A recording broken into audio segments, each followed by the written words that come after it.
নমস্কার, আরও একটা গুরুত্বপূর্ণ ইনফরমেশান নিয়ে চলে এলাম। আপনারা দেখছেন আপনাদের এই প্রিয় বিশ্বস্ত চ্যানেল। খুব গুরুত্বপূর্ণ ইনফরমেশান। এসআর সংকটে সাধারণ ভোটাররা এসআর ফাইনাল লিস্ট থেকে বাদ দিচ্ছে কমিশন। কাদের কাদের নাম বাদ দিচ্ছে, বাতিলের কারণগুলো এই প্রতিবেদনে তুলে ধরবো।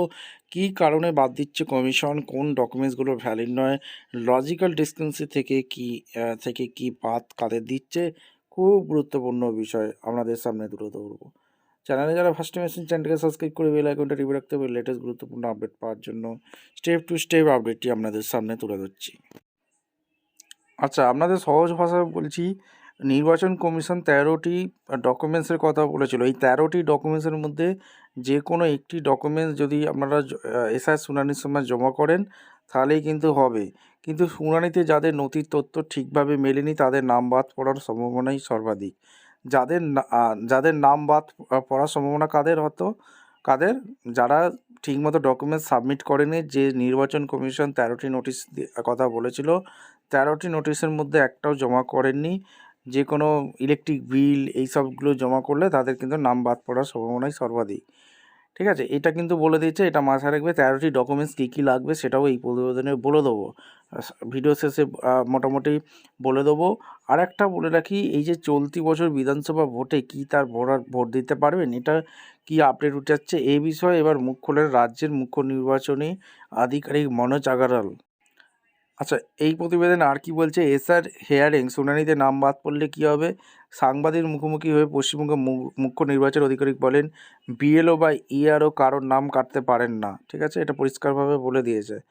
আর তার একটা প্রসিডিউরস আছে, শুনানির পর একটি স্পিকিং অর্ডার যাবে। ঠিক আছে, যেখানে নাম বাদ পড়ার কারণ জানানো হবে বলে জানান মনোজ আগারওয়াল। এরপর আসবে দ্বিতীয় ধাপ।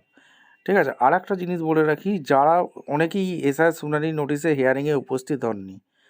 ঠিক আছে, যারা উপস্থিত হননি তাদের অটোমেটিক কিন্তু নাম বাদ পড়বে, এটা একদম ধরে নেওয়াই যাক।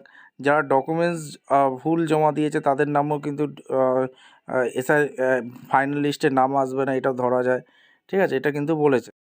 আচ্ছা, কমিশন কী জানিয়েছে, তিনি বলেন যারা যোগ্য ভোটার না তাদের নাম বাদ যাবে। হিয়ারিংয়ে যদি কেস রিজেক্ট হয় তবে একটি অর্ডার যাবে। ঠিক আছে, হিয়ারিংয়ে নাম বাদ করলেই যে আপনার নাম বাদ চলে যাবে এমনটা নয়, একটি অর্ডার যাবে।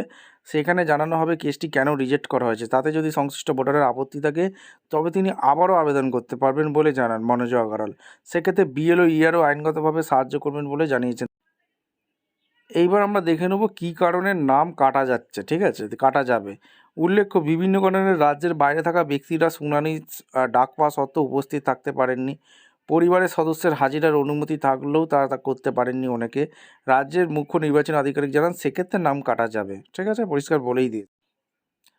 যদি ফাইনাল ভোটার লিস্টে নাম না থাকে তবে কি করবেন। কমিশন সূত্রে খবর, কোনো ভোটারের নাম যদি ফাইনাল লিস্টে না থাকে প্রথমে জেলার মুখ্য নির্বাচনী আধিকারিক এবং তারপর মুখ্য নির্বাচনী আধিকারিকের কাছে আবেদন করতে হবে। যেমনটা জানা যাচ্ছে, নির্বাচন কমিশন চূড়ান্ত ভোটার তালিকা প্রকাশ করার 15 দিনের মধ্যেই সারতে হবে আবেদন, নয়তো এবারে নির্বাচন তিনি ভোট দিতে পারবেন না। তারপরে আবার নাম তোলা যেতে পারে বলে খবর। এসআর হিয়ারিং নোটিশ যাদের এসেছে বা আসবে তাদের হিয়ারিংয়ের আগেই পরপর নিচের ডকুমেন্টসগুলো নিয়ে যেতে হবে। নোটিশ অরিজিনাল, এসআইয়ের ফর্ম অরিজিনাল, 2002 সালের ভোটার তালিকা প্রথম পাতা এবং যে পাতা আপনার প্রয়োজন মার্কিং করা যেন থাকে, বাবা মায়ের আধার কার্ড এবং ভোটার কার্ড, মৃত হলে মৃত্যু সার্টিফিকেট, প্যান কার্ড, জন্ম সার্টিফিকেট, মাধ্যমিক অ্যাডমিট কার্ড, মাধ্যমিক certificate, passport, school certificate, OBC certificate, বাসিন্দা সার্টিফিকেট, বিডিওর পঞ্চায়েত ফ্যামিলি রেজিস্ট্রেশন, আপনার ভোটার কার্ড, আপনার আধার কার্ড, আপনার রেশন কার্ড, বাকি অন্যান্য নিজের কোনো কাগজ থাকলে সাথে নিয়ে যাবেন। সবসময় চেষ্টা করবেন 13টি ডকুমেন্টসের মধ্যে যে কোনো একটি নিয়ে যাওয়ার। যে ব্যক্তি হিয়ারিংয়ে যাবে তার সমস্ত জেরক্স কাগজে নিজের সই বা টিপছাপ নিয়ে যেতে হবে। সমস্ত অরিজিনাল কাগজ আলাদা ফাইলে নিয়ে যাবেন। অন্যের হয়ে কেউ হিয়ারিংয়ে গেলে তার একটা আইডি প্রুফ নিতে হবে। এই 13টি যে ডকুমেন্টস, এই 13টির মধ্যে একটা দেখালেই হবে।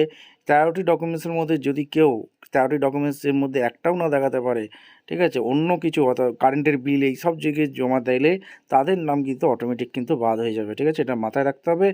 আর এই ডকুমেন্টসগুলো লাগবে। মাধ্যমিকের অ্যাডমিট কার্ডও এখনও গণ্য হয়ে গেছে সুপ্রিম কোর্টের নির্দেশে। মোটামুটি ভয় পাওয়ার কোনো দরকার নেই। ভিডিওটা ইনফরমেটিভ মনে হলে আমাদের চ্যানেলে ফার্স্ট টাইম থাকলে চ্যানেলটাকে সাবস্ক্রাইব করে বেল আইকনটা টিপে রাখতে হবে লেটেস্ট গুরুত্বপূর্ণ আপডেট পাওয়ার জন্য। দেখা হচ্ছে কোনো পরবর্তী ভিডিও।